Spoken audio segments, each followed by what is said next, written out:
que, independentemente do quão longe alguém tenha ido, Deus oferece um novo começo. Isaías 43:19 proclama: Eis que faço uma coisa nova.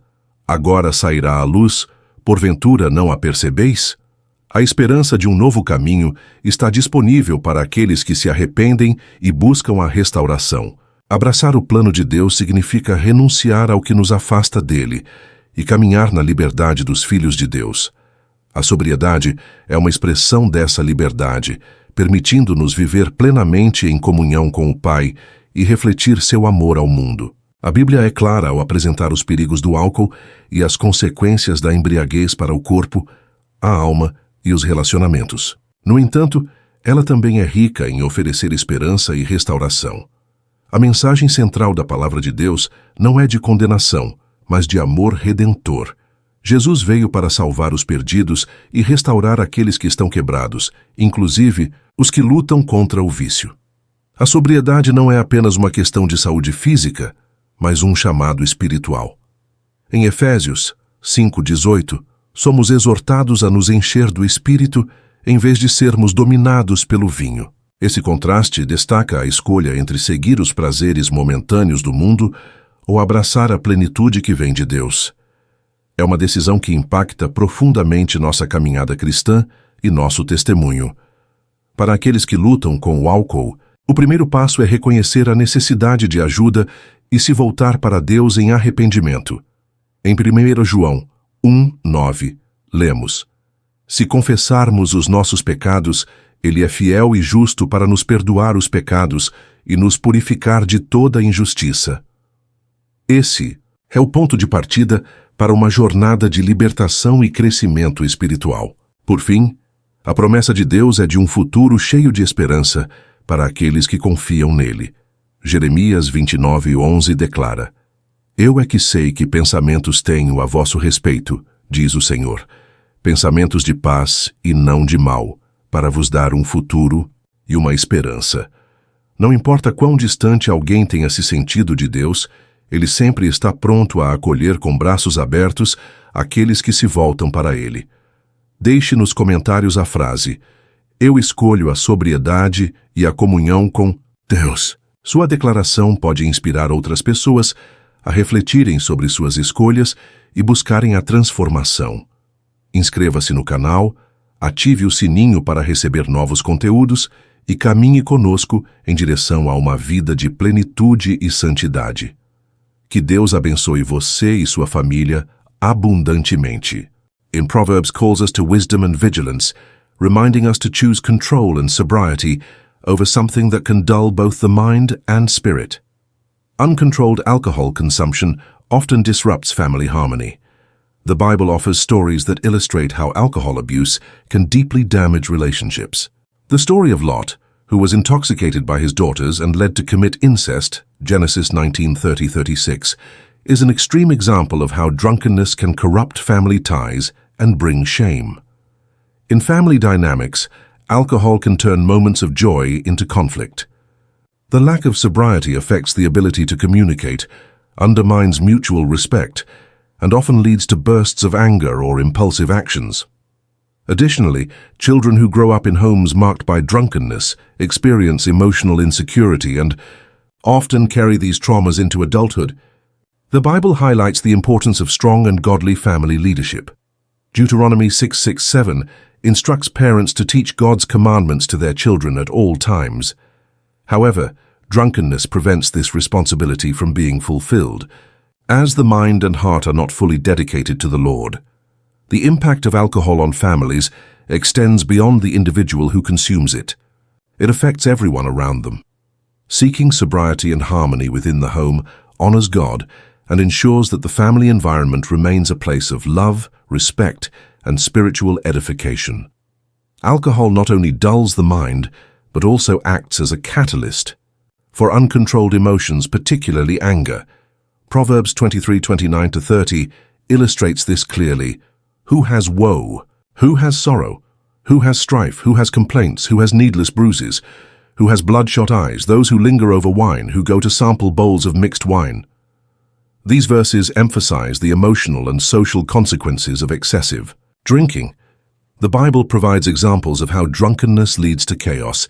In the book of Esther, King Ahasuerus, under the influence of wine, made impulsive decisions, including publicly humiliating Queen Vashti. Esther 1:10-12. This rash behavior, fueled by intoxication, caused both familial and political turmoil. When alcohol is mixed with anger, it exacerbates conflicts in relationships at home and in the community. Drunkenness removes inhibitions and intensifies negative emotions, often leading to words or actions that cause irreparable harm. This creates a cycle of regret and guilt, but often the damage is already done. Thus, alcohol is not only an individual challenge but also a threat to interpersonal bonds. The Bible's wisdom urges us to seek peace and sobriety to preserve relationships and honor God. Sobriety enables us to maintain control of our emotions and actions, reflecting the love and patience that Christ teaches. Drunkenness affects more than just the body and relationships. It also erodes spiritual sensitivity.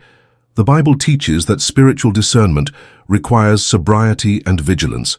In 1 Peter 5:8, we are admonished, "Be alert and of sober mind.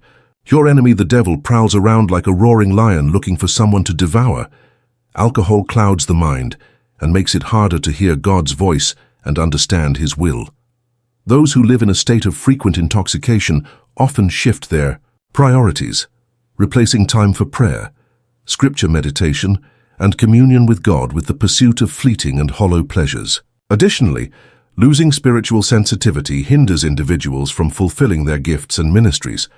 Those who should be instruments of God's grace and edification lose their ability to discern and respond to the Holy Spirit's guidance. Spiritual apathy takes root, perpetuating a cycle where drunkenness and spiritual detachment feed off each other. The Bible calls us to live soberly and vigilantly so we can fully experience communion with the Lord. By turning away from alcohol and seeking spiritual renewal, we regain the ability to perceive God's presence and fulfill His purpose for our lives. Drunkenness often results in actions that, when soberly reflected upon, bring shame and regret. The story of Noah is a prime example of this. After the flood, Noah became drunk, exposed his nakedness, and found himself in a situation of familial disgrace. Genesis 9:20-23. The cycle of drunkenness and regret is painful. While individuals may feel remorse for their actions under the influence, they often return to alcohol in search of relief. This self-destructive behavior traps the soul in a cycle of guilt and estrangement from God. The good news is that the Bible presents repentance as a pathway to restoration. In 1 John 1:9, we are reminded, "If we confess our sins, He is faithful and just and will forgive us our sins and purify us from all unrighteousness." Shame does not have to define the end of the story. God offers a fresh start to those who sincerely repent. Genuine repentance involves not only seeking forgiveness, but also taking practical steps toward change.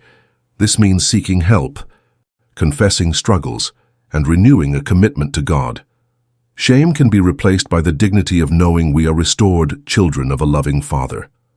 The impact of alcohol extends beyond the individual to the family, deeply affecting close relationships. The Bible holds the concept of family in high regard, as a place of protection, teaching, and spiritual fellowship. Deuteronomy 6:6-7 highlights the importance of passing God's commandments to children, something that becomes impossible in a home dominated by drunkenness. The story of Lot illustrates the devastating consequences of alcohol within a family. After the destruction of Sodom and Gomorrah, Lot's daughters intoxicated him and committed incest, resulting in generations of conflict. Genesis 19:30-36. This account underscores how alcohol can distort values and compromise moral integrity within the home. Families affected by drunkenness often experience instability, fear, and conflict. Children grow up feeling insecure, and these patterns are frequently repeated in adulthood. The Bible calls for sober and loving family leadership. In Ephesians 5:18-19, Paul urges, "Do not get drunk on wine, which leads to debauchery. Instead, be filled with the Spirit, speaking to one another with psalms, hymns, and songs from the Spirit." The solution begins with seeking God and surrendering weaknesses to Him. A restored home becomes a powerful testimony of God's grace, demonstrating that with His help, it is possible to break the destructive cycle of drunkenness and build a strong family foundation. Drunkenness doesn't just affect families, it also impacts the community of faith. The church is described in the Bible as the body of Christ, where each member plays a vital role in building up the whole. 1 Corinthians 12:12-27. When a believer struggles with continuous drunkenness, it can harm both the church's testimony and its unity. In the early church, Paul admonished the Corinthians for inappropriate behavior during communal gatherings, including overeating and drunkenness. 1 Corinthians 11:20-22. He emphasized the need for reverence and self-control, particularly when participating in the Lord's Supper. This principle still applies today, highlighting the importance of maintaining a godly testimony that reflects Christ's love and discipline. Drunkenness can also hinder a believer's ability to serve effectively within the faith community. Those who are called to teach, counsel, or lead may lose their credibility and effectiveness.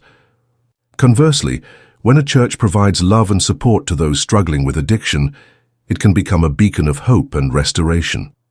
The faith community has a dual responsibility: to lovingly correct those caught in sin and to offer practical and spiritual support. By welcoming those seeking deliverance and encouraging sobriety, the church strengthens its testimony and exemplifies God's redemptive power. Throughout Scripture, God calls His people to live in holiness. In Leviticus 11:44, God commands, "Be holy because I am holy." This call is not just an invitation but a directive to separate ourselves from that which corrupts and dedicate our lives to Him. Drunkenness, with its destructive consequences, is a direct obstacle to holiness. Jesus reiterated this call in the New Testament, urging His followers to be the light of the world and the salt of the earth. Matthew 5:13-16. How can we shine the light of Christ when our lives are clouded by the influence of alcohol? Holiness requires vigilance and intentional decisions that glorify God in every aspect of life. The good news is that no matter how far someone has strayed, God offers a new beginning. Isaiah 43:19 declares, "See, I am doing a new thing. Now it springs up. Do you not perceive it?" The hope for a new path is available to all who repent and seek restoration. Embracing God's plan means renouncing anything that draws us away from Him and walking in the freedom of being His children. Sobriety is a reflection of that freedom, enabling us to live fully in communion with God and share His love with others. The Bible clearly outlines the dangers of alcohol and the spiritual, relational, and physical consequences of drunkenness. Yet, it also offers a message of hope and redemption. God's ultimate desire is not to condemn, but to restore. Jesus came to save the lost and mend the broken, including those struggling with addiction. Sobriety is not merely a physical or mental discipline, it is a spiritual commitment. In Ephesians 5:18, believers are called to be filled with the Spirit instead of being controlled by wine. This contrast underscores the choice between fleeting worldly pleasures and the eternal fullness of God's presence. It is a decision that profoundly impacts our spiritual journey and witness to others. For anyone battling the grip of alcohol, the first step is to acknowledge the need for help and turn to God in repentance. As 1 John 1:9 assures us, if we confess our sins, He is faithful and just, and will forgive us our sins and purify us from all unrighteousness. This marks the beginning of a transformative journey toward liberation and spiritual growth. Finally, God's promise is one of hope and restoration. Jeremiah 29:11 affirms, "For I know the plans I have for you, declares the Lord, plans to prosper you and not to harm you, plans to give you hope and a future." No matter how far someone feels from God, He is always ready to embrace those who return to Him. Leave your declaration in the comments. I choose sobriety and communion with God. Your words may inspire others to reflect on their choices and seek transformation. Subscribe to the channel, turn on notifications for new content, and join us on this journey toward a life of fullness and holiness. May God bless you and your family abundantly.